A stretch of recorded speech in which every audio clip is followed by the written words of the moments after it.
کا باقاعدہ آغاز کریں اور سب سے پہلے بات کریں نگراں وزیر اعظم انوار الحق کاکڑ نے کہا ہے کہ کرسچن برادری کا تحفظ امت محمدی پر فرض ہے اور اقلیتوں کے تحفظ کی ذمہ داری ہم سب کی ہے۔ نگراں وزیر اعظم انوار الحق کاکڑ نے متاثرین سے جارح یکجہتی کرتے ہوئے جنگوالا کا دورہ کیا ہے اور مسیحی برادری سے ملاقات بھی کی ہے۔ اس موقع پر منعقدہ تقریب سے خطاب کرتے ہوئے نگراں وزیر اعظم کا کہنا تھا کہ حکومت کو حلف لینے ہوئے 2 دن گزر گئے ہیں، یہ واقعہ ہو گیا لیکن واقعے پر بہت دکھی بھی ہوں۔ آج آپ کے سامنے دل کی باتیں کرنے کے لیے حاضر ہوا ہوں۔ انوار الحق کاکڑ کا کہنا تھا کہ انتہا پسندی کا کسی مذہب، زبان یا علاقے سے کوئی تعلق نہیں ہے، یہ انسانی رویہ ہے جو شیطان کی روح کے روپ دھار لیتا ہے۔ ثانیہ جنگوالا معاشرے میں موجود ایک مرض کی نشاندہی کر رہا ہے۔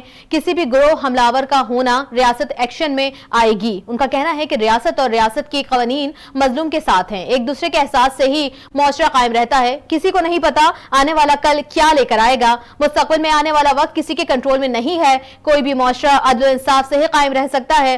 بہت خوشی ہوئی ہے اگلے چیف جسٹس جنگوالا تشریف لائے۔ ان کا کہنا ہے کہ پاکستان بنانے میں مسیحی برادری کا اہم کردار ہے۔ ملٹری لیڈرشپ نے یقین دلایا اقلیتوں کے حقوق پر سمجھوتہ نہیں ہوگا۔ آگے بڑھیں اور آپ کو بتائیں صدر مملکت عارف علوی نے اپنے سیکرٹری وقار احمد کی خدمات واپس کر دیں۔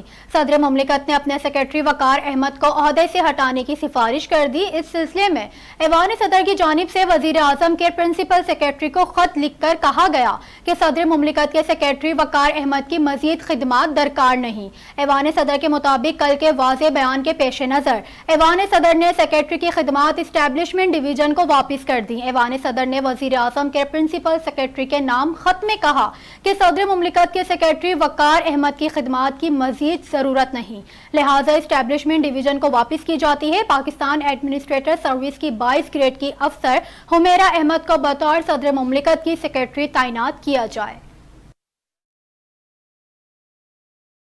آپ کچھ بات کریں گے آفیشل سیکرٹ ایکٹ عدالت اسلام آباد نے سائفر سے متعلق کیس میں شاہ محمود قریشی کے 4 روزہ جسمانی ریمانڈ کو منظور کر لیا ہے۔ شاہ محمود قریشی 4 روز کے لیے FIA کے حوالے ہیں، جبکہ شاہ محمود قریشی کو آفیشل سیکرٹ ایکٹ عدالت میں 25 اگست کو پیش کیا جائے گا۔ خصوصی عدالت کے جج ابو الحسنات محمد ذوالقرنین نے محفوظ فیصلہ سنا دیا ہے۔ FIA کے پروسیکیوٹر نے شاہ محمود قریشی کے 13 روزہ جسمانی ریمانڈ مانگا تھا، جبکہ آفیشل سیکرٹ ایکٹ کے تحت ملک کی پہلی اسپیشل عدالت بھی قائم کر دی گئی ہے، جس میں سائفر کیس میں گرفتار وائس چیئرمین پاکستان تحریک انصاف شاہ محمود قریشی کو پیش کیا گیا ہے۔ آفیشل سیکرٹ ایکٹ عدالت کا اضافی چارج انسداد دہشت گردی عدالت کے جج کو سونپا گیا۔ جج ابو الحسنات نے آفیشل سیکرٹ ایکٹ کے تحت درج مقدمے کی سماعت کی ہے۔ تو دوسری جانب لاہور ہائی کورٹ میں سابق وزیر اعلیٰ چودھری پرویز الہی کو خفیہ مقدمات میں حفاظتی ضمانت دینے کے معاملے پر کیس کی سماعت ہوئی۔ پنجاب حکومت کی سنگل بینچ کے فیصلے کے خلاف اپیل پر سماعت کے دوران عدالت نے وکلا کے دلائل مکمل ہونے کے بعد فیصلہ سنایا۔ عدالت نے حکومتی اپیل خارج کر دی، جس سے سنگل بینچ کا پرویز الہی کو کسی بھی خفیہ مقدمے میں گرفتار نہ کرنے کا فیصلہ بحال ہو گیا۔ عدالت کے 2 رکنی بینچ نے پنجاب حکومت کی انٹرا کورٹ اپیل مسترد کی۔ جسٹس محمد وحید خان کی سربراہی میں 2 رکنی بینچ نے اپیل پر فیصلہ سنایا۔ پنجاب حکومت نے سنگل بینچ کے فیصلے کو ہائی کورٹ میں چیلنج کیا تھا۔ اور اب بات کریں گے نگراں وزیر اطلاعات مرتضیٰ سولنگی کے انتخابات کے حوالے سے گورنر سندھ کامران خان جسوری سے ٹیلی فون پر گفتگو ہوئی ہے۔ مرتضیٰ سولنگی نے کہا ہے کہ نگراں حکومت شفاف انتخابات کے لیے الیکشن کمیشن اور صوبوں سے مکمل تعاون کریں گی۔ انہوں نے کہا ہے کہ آئین کے مطابق اپنی ذمہ داریاں انجام دیں گے، کسی کے ساتھ امتیازی سلوک روا نہیں رکھیں گے۔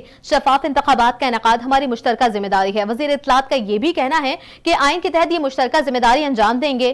گورنر سندھ کامران خان جسوری نے مرتضیٰ سولنگی کو نگراں وزیر بننے پر مبارکباد دی ہے۔ آئی جی سندھ رفعت مختار کے تعارفی اجلاس میں 6 سینئر افسران شریک نہیں ہوئے۔ آئی جی سندھ رفعت مختار کو پولیس ہیڈ آفس پہنچنے پر گارڈ آف آنر پیش کیا گیا، جس کے بعد آئی جی سندھ کی زیر صدارت تعارفی اجلاس ہوا، جس میں ایڈیشنل آئی جی عمران یعقوب، مظفر شیخ اور فرحت جنیجو شریک نہیں ہوئے۔ اس کے علاوہ کراچی پولیس چیف جاوید عالم اوڈھو، منیر شیخ اور قادر قیوم بھی اجلاس میں شریک نہیں ہوئے۔ اور سپریم کورٹ کا ذکر کرتے ہوئے آپ کو بتائیں کہ جج اطہر مناللہ نے ریمارکس دیے ہیں کہ عدالت کئی معاملات میں الجھی ہوئی ہے، اسے معاشی مسائل نہ الجھائیں مزید، بلکہ انہوں نے کہا ہے کہ سربراہی میں سپریم کورٹ کی 2 رکنی بینچ نے آئینی حد سے زیادہ قرضے لینے سے متعلق کیس کی سماعت کی ہے۔ دوران سماعت درخواست گزار ڈاکٹر زبیر کے وکیل کی جانب سے موقف اختیار کیا گیا کہ ملک میں بے حد قرضے لینے سے متعلق آئینی درخواست 2020 میں دائر کی۔ کیس میں فریق حفیظ شیخ اور رضا باقر تو بھاگ چکے ہیں۔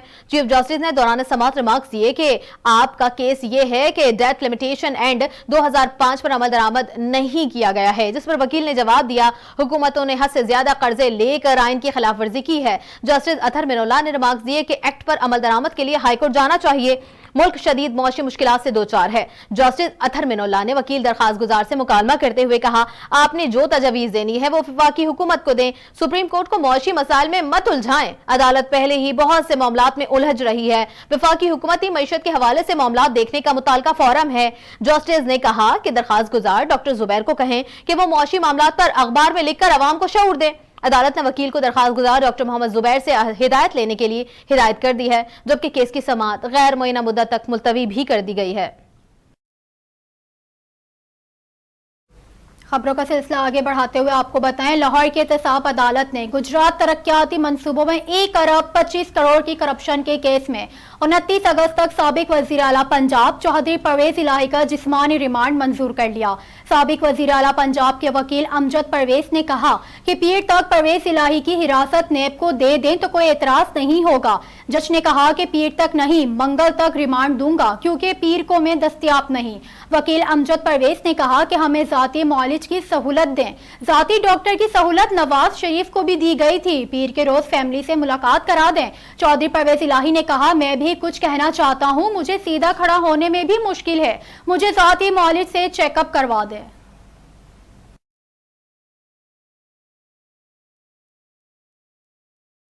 اور اسلام آباد کی انسداد دہشت گردی عدالت نے سابق وفاقی وزیر شیریں مزاری کی بیٹی ایمان مزاری اور علی وزیر کو 3 روزہ جسمانی ریمانڈ پر پولیس کے حوالے کر دیا ہے۔ انسداد دہشت گردی عدالت میں ایمان مزاری اور علی وزیر کے خلاف بغاوت، دھمکانے اور اشتعال پھیلانے کے کیس کی سماعت ہوئی۔ جج ابو الحسنات کی عدالت میں ایمان مزاری اور علی وزیر کو پیش کیا گیا۔ علی وزیر کے چہرے پر کپڑا ڈال کر کمرہ عدالت پہنچایا گیا۔ محفوظ شدہ فیصلہ انسداد دہشت گردی عدالت کے جج ابو الحسنات ذوالقرنین نے سنایا۔ پروسیکیوٹر نے ایمان مزاری اور علی وزیر کے 10 روزہ جسمانی ریمانڈ کی استدعا کی تھی۔ تو دوسری جانب تحریک انصاف کی سابق رہنما شیریں مزاری نے کہا کہ بیٹی کی جان کو خطرہ ہے۔ سابق وفاقی وزیر شیریں مزاری نے جوڈیشل کمپلیکس اسلام آباد کے باہر میڈیا سے گفتگو کرتے ہوئے کہا کہ میری بیٹی کو دھوپ میں بٹھائے رکھا، تھانے پہنچی تو بے ہوش ہو گئی۔ بے ہوشی کی حالت میں ایمان کی دادا کی شاعری کی کتاب، نوٹ بک اور پین بھی اٹھا لیا گیا۔ ان کا کہنا تھا کہ میری بیٹی کو بے ہوش ہونے پر سیل میں بغیر طبی امداد کے بند کر دیا گیا۔ سیل میں نہ کھانا استعمال کے قابل ہے اور نہ ہی واش روم کی کوئی درست حالات ہے۔ انہوں نے کہا کہ میری بیٹی کو صحت کے مسائل ہیں جس پر اس نے کھانے سے منع کر دیا۔ میں نے بیٹی کو کہا ہے کہ صحت کا خیال رکھو، دشمن تو چاہتا ہے صحت خراب ہو، میری بیٹی کی جان کو خطرہ ہے۔ شیریں مزاری نے اپیل کی کہ عدالت ملک میں انسانی حقوق کی حفاظت کریں۔ اور اب بات کریں گے سابق پاکستان کے مسلم لیگ نون کے مرکزی رہنما اور سابق وزیر دفاع خواجہ آصف، جو کہ صدر مملکت عارف الوی کے نوٹیفیکیشن کے 2 دن بعد خیال آیا ہے کہ اللہ کو گواہ بنانا ہے اور معافی مانگنی ہے۔ ایک بیان میں انہوں نے کہا ہے کہ بددیانتی کی بھی کوئی حد ہوتی ہے، ہمارے سوشل میڈیا کو گٹر کس نے بنایا، ایک پوری نسل کو تباہ کیا گیا ہے۔ خواجہ آصف نے کہا ٹی وی اسٹیشن اور پارلیمنٹ پہ حملہ کس نے کیا، اس کی بھی معافی مانگے۔ پی ٹی آئی دور میں اپوزیشن کے خلاف قانون غلط استعمال ہوا، اس کی بھی معافی مانگے۔ انہوں نے کہا کہ آپ کا لیڈر جب لوٹ مار میں مصروف تھا، آپ کا ضمیر اس وقت کہاں سو رہا تھا۔ خواجہ آصف کا کہنا تھا 9 مئی کو جب ریاست کے خلاف بغاوت ہوئی اس وقت صدر پاکستان کی کیا ذمہ داری تھی، آپ نے کبھی سوچا؟ انہوں نے کہا کہ آج قانون جب آئین کے مطابق بنا ہے تو آپ کا جعلی ضمیر جاگ اٹھا ہے، آپ عوام کے شعور کو کم نہ سمجھیں۔ پی ٹی آئی رہنما اور ماہر قانون بیرسٹر سیف کا کہنا ہے بل واپس بھیجتے وقت کسی تحریری تبصرے رائے کی ضرورت نہیں، بلکہ آرٹیکل 75(1) کے تحت صرف پیغام دینا ہوگا کہ بل واپس کیا جا رہا ہے۔ سوشل میڈیا پر جاری بیان میں بیرسٹر سیف نے کہا کہ قانون سازی کے لیے صدر مملکت کی منظوری ضروری ہے۔ صدر آرٹیکل 75(1) کے تحت بل کو منظور کیے بغیر واپس بھیج سکتے ہیں اور بل واپس بھیجتے وقت کسی تحریری تبصرے رائے کی ضرورت نہیں، بلکہ آرٹیکل 75(1) کے تحت صرف پیغام دینا ہوگا کہ بل واپس کیا جا رہا ہے۔ بیرسٹر سیف نے کہا کہ بل مقررہ مدت کے بغیر خود بخود قانون نہیں بن سکتا۔ خود بخود قانون بننا مشترکہ پارلیمانی منظوری کے بعد کا عمل ہے۔ صدر کی بل کی منظوری سے انکار کے بعد کسی مزید تحریری وضاحت کی ضرورت نہیں رہی۔ اور اب ایک اچھی خبر، میئر کراچی بیرسٹر مرتضی وہاب نے گلستان چارنگی پر بننے والے انڈر پاس کو باضابطہ طور پر شہریوں کے لیے کھول دیا ہے۔ میڈیا سے گفتگو میں مرتضی وہاب نے کہا کہ یہ انڈر پاس 1100 میٹر لمبا اور 19 میٹر چوڑا ہے۔ انڈر پاس 4.5 ماہ کی مختصر مدت میں مکمل کیا گیا ہے۔ انڈر پاس سے گلستان جوہر اور ملاقہ علاقوں سے ایئرپورٹ اور شارع فیصل جانے والے شہریوں کو سہولت مہیا ہوگی۔ ریڈ لائن کے تعمیراتی کام سے یہ انڈر پاس متبادل راستے کے طور پر بھی استعمال ہو سکے گا۔ میئر کراچی نے کہا، ہم اپنے وعدے پورے کر رہے ہیں۔ کراچی کی تعمیر و ترقی کا سفر جاری ہے۔ پاکستان پیپلز پارٹی عوامی مسائل حل کرنے کے لیے اقدامات کر رہی ہے۔ سابق وزیر اعلیٰ سندھ اور وزیر بلدیات نے کراچی کے مسائل حل کرنے میں کہاں دلچسپی لی ہے دیکھ رہے ہیں۔ انہوں نے مزید کہا ہے کہ جہاں سے ہمارا کوئی امیدوار بھی کامیاب نہیں ہوا وہاں بھی کام کر رہے ہیں۔ ہمیشہ سے عوام کو ریلیف دینے کے منصوبے بنائیں۔ سائٹ کی سڑکوں سمیت نالوں کی صفائی کا کام اس وقت تک جاری ہے۔ شہر بھر کے پارکوں کی بحالی اس وقت سے ہو رہی ہے۔ پیپلز پارٹی ایک خاندان کی مانند ہے۔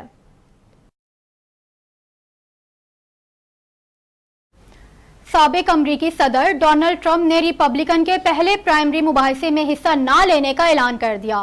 غیر ملکی خبر رساں ادارے کے مطابق ڈونلڈ ٹرمپ نے اپنی عوامی مقبولیت کو مد نظر رکھتے ہوئے رواں ہفتے امریکی ریاست کے شہر میں ہونے والے ریپبلکن کے پہلے پرائمری مباحثے میں حصہ نہ لینے کا اعلان کیا۔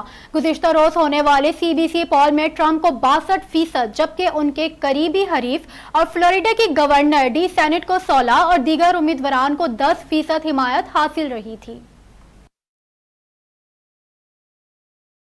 اور بلیٹن کے اختتام پر کھیل کی خبر شامل کرتے ہوئے آپ کو بتائیں کہ ارجنٹائن کے فٹ بال اسٹار لیونل میسی 44 ٹرافیاں جیتنے والے دنیا کے واحد فٹ بالر بن گئے۔ لیونل میسی نے اتوار کو امریکہ کے فٹ بال کلب انٹر میامی کو لیگز کپ میں کامیابی دلا کر کلب کے لیے اپنی پہلی ٹرافی جیت لی ہے۔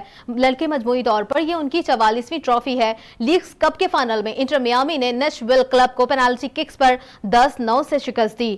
7 بار بیبلن ڈی ایوارڈ جیتنے والے میسی نے ارجنٹائن کے لیے فیفا ورلڈ کپ 2022 سمیت 5 ٹائٹل جیتے ہیں۔ اپنے کلب کیریئر میں میسی بارسلونا کلب کے لیے لالیگا اور UEFA چیمپئنز لیگ سمیت 35 ٹائٹل جیت چکے ہیں۔ میسی اب تک اپنے نئے کلب انٹر میامی کے لیے 7 میچز میں 10 گول کر چکے ہیں، جبکہ بدھ کو US اوپن میں سیمی فائنل میں ان کی ٹیم سنسناٹی سے مقابلہ کرے گی تو ان کے پاس ایک اور فائنل میں پہنچنے کا موقع مل جائے گا۔